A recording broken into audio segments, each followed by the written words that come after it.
300 years, humans thought they were alone in the Koprulu sector. They were wrong. The Zerg emerged, seeking to consume all in their path, and before long, the Protoss, a highly advanced alien race, began wiping out infested worlds, burning Zerg and Terran alike. A three-way war, unlike anything humanity had ever faced, erupted almost overnight. All the while, a human civil war raged. Marshal Jim Raynor vowed to oppose the corrupt dictator Arcturus Minsk for the betrayal of the woman he loved, Sarah Kerrigan. Boys, how about that evac? Damn you, Arcturus. Don't do this. It's done. Helmsman, signal the fleet and take us out of orbit. Now! Kerrigan, a loyal operative, was left to die at the hands of the Zerg. But the Zerg had other plans. They transformed her and unleashed her psionic power upon the Koprulu sector, searching for their real objective, the Protoss homeworld of Aiur.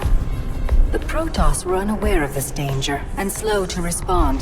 Their rulers, the Conclave, had dispatched Executor Artanis to hunt for Tassadar, a commander who had refused to wipe out infested Terran worlds.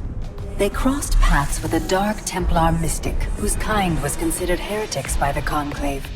Through great effort, Zeratul convinced Tassadar and Artanis that he was not their enemy. Together they rallied more Protoss from both factions against the Zerg.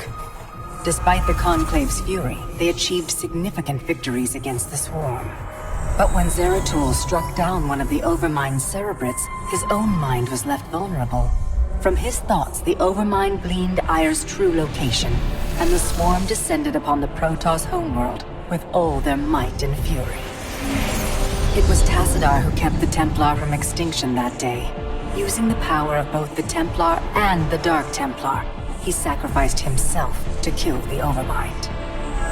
Aiur was lost, but Artanis led the survivors to the Dark Templar's homeworld of Shakuras. Old prejudices were set aside. The Templar were now in the Dark Templar's debt. Without the Overmind, the Swarm fractured. Kerrigan sought control of all the Zerg, even enlisting the aid of old friends and enemies like Raynor, Minsk, and Zeratul. Once her rule was uncontested, the Queen of Blades betrayed them all. Billions of humans and Protoss were killed.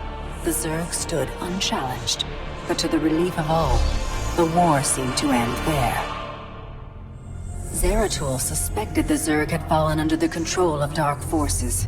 He uncovered prophecies stating that an ancient entity, Amon, was attempting to merge Protoss and Zerg lifeforms into an unholy hybrid, and that this evil might already have control of Kerrigan and her power. It was during this time that Executor Artanis, hailed as a hero, was made leader of both the Templar and the Dark Templar. As Hierarch, Artanis united both factions, and promised to one day reclaim the glory they had lost on Aiur. Raynor had vowed to see Kerrigan dead, but his retaliatory strike failed. Even his rebellion against Manx's tyranny proved ineffective against the Dominion's propaganda machine. But with the arrival of old friends and mysterious new allies, Raynor revived his campaign against the Dominion, scoring major victories on multiple fronts. But Zeratul warned him about the encroaching darkness, and said the key to stopping Amon was the Queen of Blades. She was needed alive. In a daring raid on the Zerg homeworld of Char, armies from the Dominion and Raynor, with help from Arcturus' son Valerian, used an ancient Xel'Naga artifact to neutralize Kerrigan's power and free her from Amon's grasp. The Queen of Blades was helpless. The Dominion wanted her dead.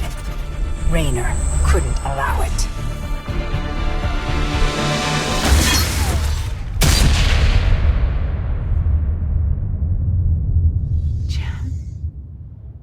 It's okay. I got you. Valerian Minsk offered them sanctuary, but his father could not let this opportunity pass. During the raid, Kerrigan and Raynor were separated. Kerrigan escaped, while Raynor... He was briefly interrogated and summarily executed. Kerrigan sought vengeance. She set out to reclaim her position as Queen of Blades. With Zeratul guidance, Kerrigan gathered the Zerg broods and ruled the swarm once again. Only this time, free. The killing will never stop. Until Minsk is dead. Kerrigan began dismantling the Dominion's military, one mission at a time. To her surprise, she learned that Raynor was still alive. She charted a course to Korhal, Minsk's stronghold. Despite encountering his best troops and traps, she personally ended his life. But there was little time to celebrate. Amon's plans were still unfolding. Kerrigan left Raynor to rebuild, while she hunted her true enemy. Raynor and Valerian Minsk set about reforming the Dominion, with a just government. With the Zerg and Terrans quelled, Hierarch Artanis saw an opportunity. He declared that the unified Protoss, Templar and Dark Templar alike, would retake Aiur. Any dissenting voices went unheard amid the hope for reclamation. Zeratul set off alone, searching for the truth, hoping against hope that the Hierarch was not making a terrible mistake.